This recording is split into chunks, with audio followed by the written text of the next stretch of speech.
All right, so we're kicking off another episode.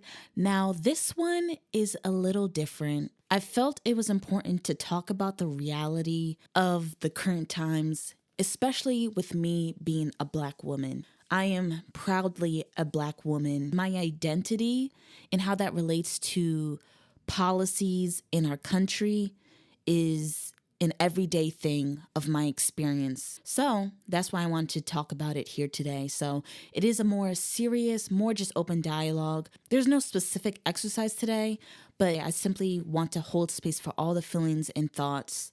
So sit back, buckle up, and I hope you enjoy the episode.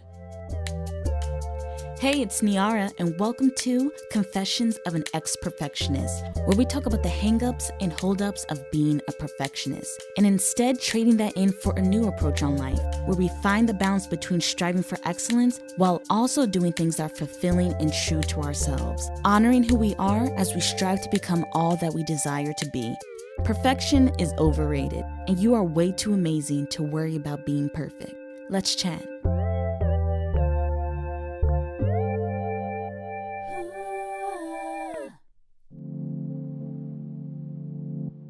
Quote of the day: "And still I rise." Maya Angelou.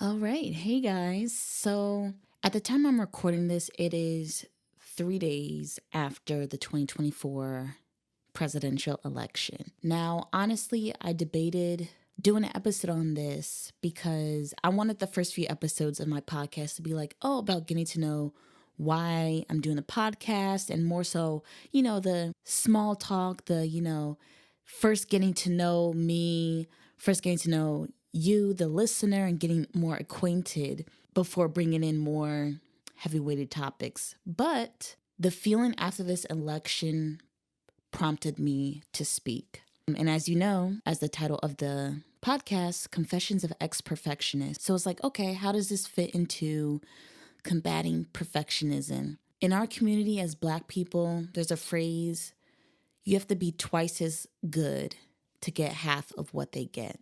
And to have such a formidable candidate in the phenomenal woman herself, Kamala Harris, who has the credentials, worked in all three branches of government: legislative, judicial, executive, as the vice president, who is been a career public servant, politician, who has the character that wants to create unity across party lines, wants to create bipartisan bills and efforts that is compassionate and inclusive and not divisive. Let's stretch across party lines and come together to make a better America. And mind you, compared to her opponent, oh my gosh, it's to even compare the two, like to even have to compare these two is funny to me.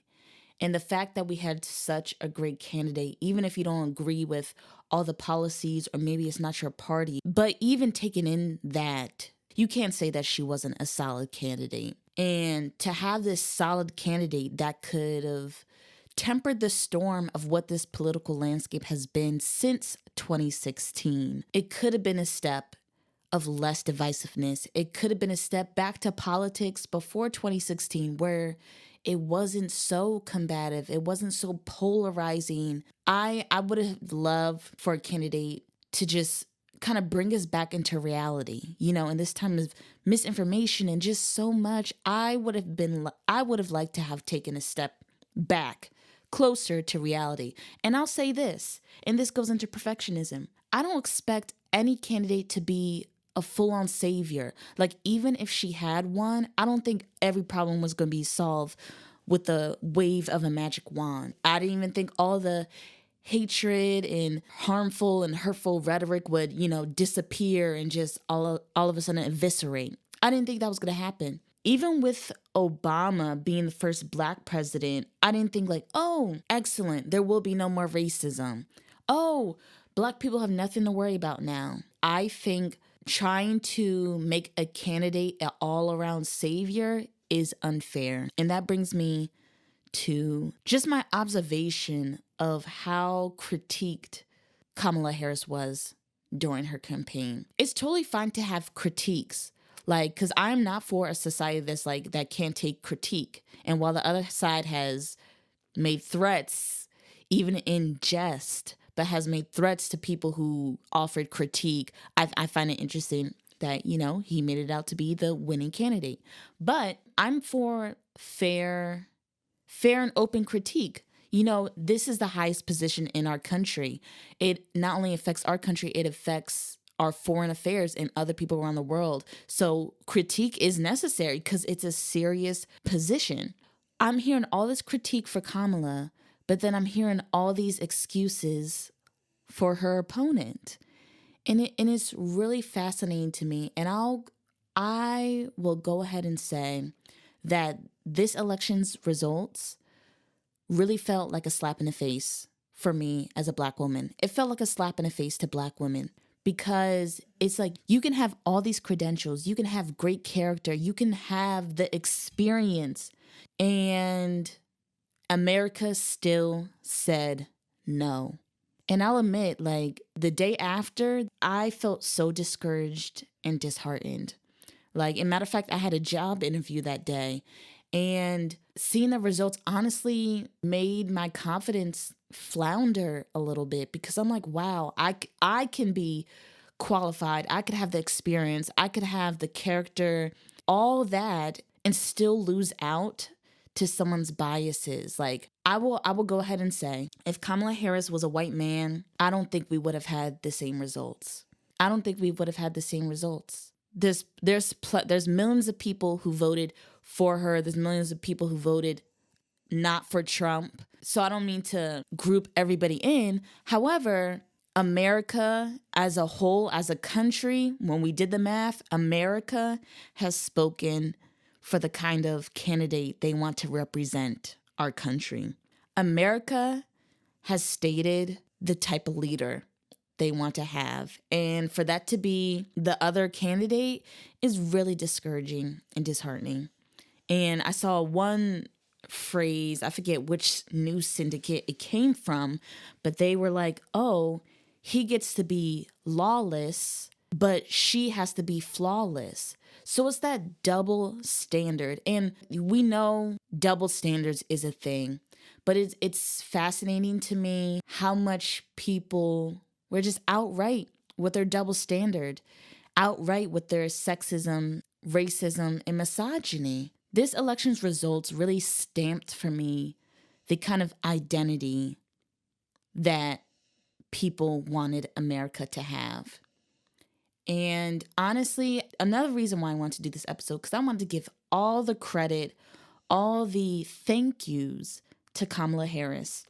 She did a campaign, I believe it was in 107 days, when Biden dropped out. She stepped up to the plate. Like, I remember that Sunday. It was crazy because the week prior, he was like, no, I'm not dropping out. No, I'm not dropping out. I don't think she knew till like the day of, or maybe just hours or so before, perhaps. But that's me speculating. When he announced he was dropping out of the race, there was some time before he announced another candidate. And even during that time, I was like, wait a second. So who's going to be next? And then Joe Biden endorsed Kamala. Now, who even knows if her and Joe Biden even had a full conversation, like a discussion about her taking on that role, or that transition from him being the candidate, from him being the incumbent to her becoming the new candidate. Who knows if they even had an at-length conversation about that. But whatever the small details were, she stepped up to the plate. And Kamala Harris, I commend you for that. You ran a great campaign. What you and your team, you and Tim Walz were able to do in that 100 days was historic. And I'll admit, the picture of that kind of potential America that she showed in her campaign, I was excited for and I was hopeful for. I was inspired by that vision of America. I really was. But it hasn't turned out that way. And who knows what will happen, but for me, I'm very happy Kamala stepped up to the plate. And I will remember her campaign. I even got me, what is this, the Hotties for Harris shirt. And I wore it today, even after the loss, because guess what? I was inspired. And guess what? Even after the loss, I still stand by who I voted for. I still stand by it. I still stand by my vote for her. I do. Having conversations with people I know about the post-election results, or just seeing online discourse and discussion, it's very interesting to me. All the conversation that was going on, even the critiques of the Democratic Party, oh, where Kamala missed the mark, all this, like all the continued criticism, even after the fact. I think Kamala did the best with what she had. In them 100 days, she made it happen. She created, there was an energy shift. You can't tell me. There was an energy shift. For them 100 days, the energy was like, oh, hope, coming together. Oh, we can hold hands across party lines and walk together as Americans, united Americans.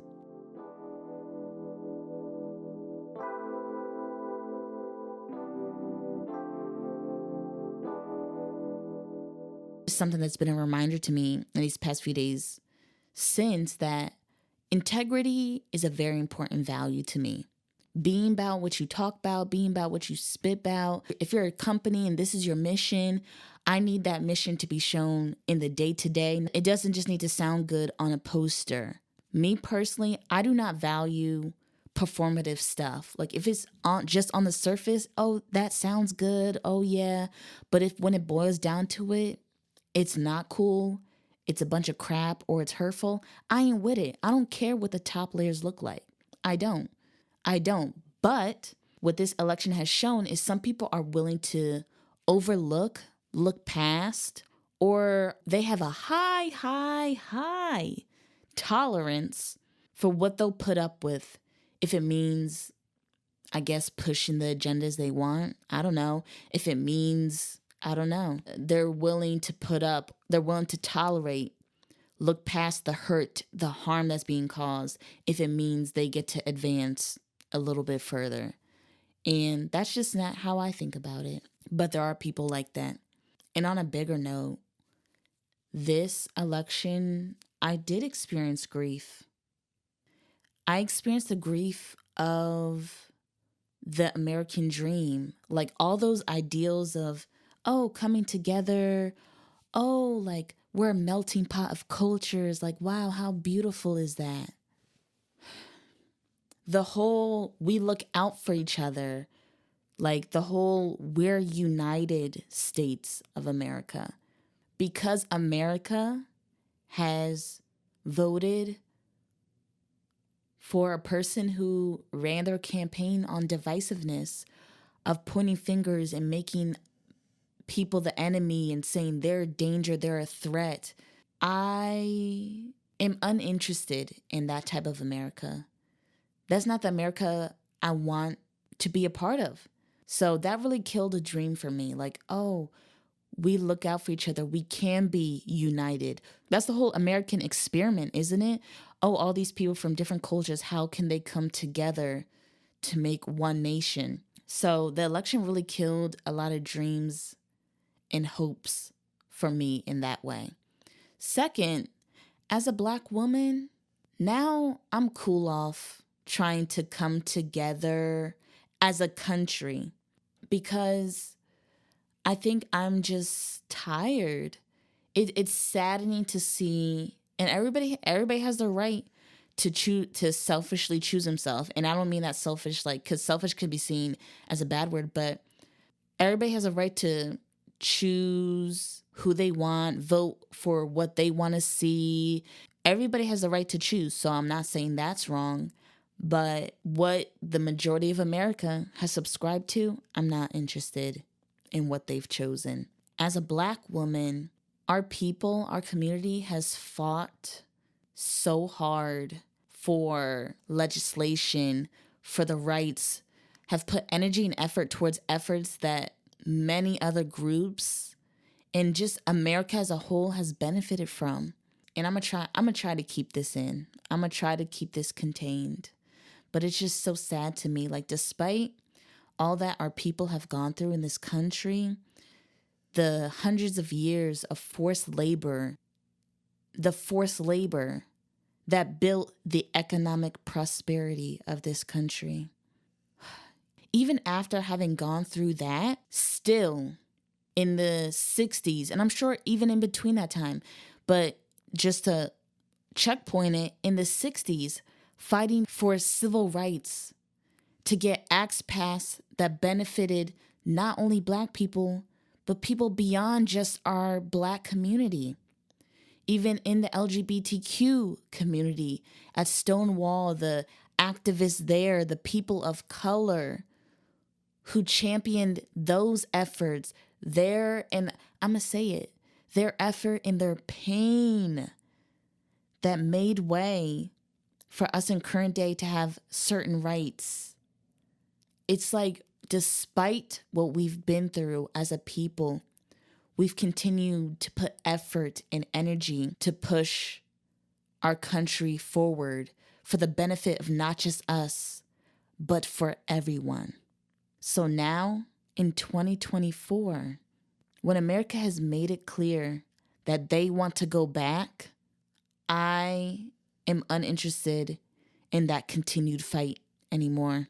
Honestly, like now I'm like, you know what? Fine. If that's the kind of America you want, every man on their own, to each their own, the divisiveness, the you versus me, us versus them.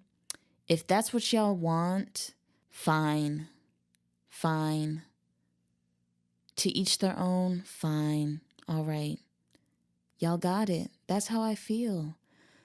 Because I'm like, wow, like, I wondered, like, when Kamala lost, I was like, sheesh. Because we had a great candidate. And like I said, if she was a white man, I think it would have been different. So feeling that way, knowing that, I'm like, dang, do they really hate women that much? Do they really hate Black women that much? And some people think Trump even getting in office and the rise of MAGA was in response to Obama being elected, a post-anger and rage against that. So I'm like, dang. So this is the world that's being creative, to punish us for progressing past a certain point that some people might have wanted.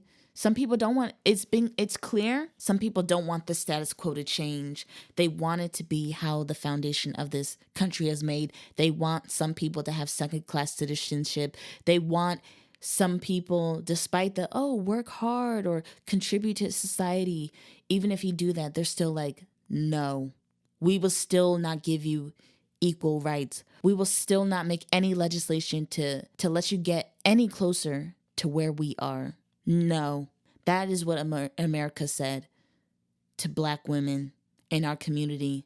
No. So from this point on, I'm truly focused on my community directly. You know, I'm like, you know what? Fine. If we as a country can't come together for each other, then I'm taking on put your airplane mask on before you help others, impacting and pouring into and building and advocating for my direct community, because as it seems, we can't come together as a country to look out for each other. And I know that sounds all sad to say and whatever, but the election was very sobering. And I haven't even gotten mad. Like, my brother made a joke. He was like, oh, you've gone through the different stages of grief. And yeah, perhaps so. Like, I was upset. I was just discouraged. I was disheartened.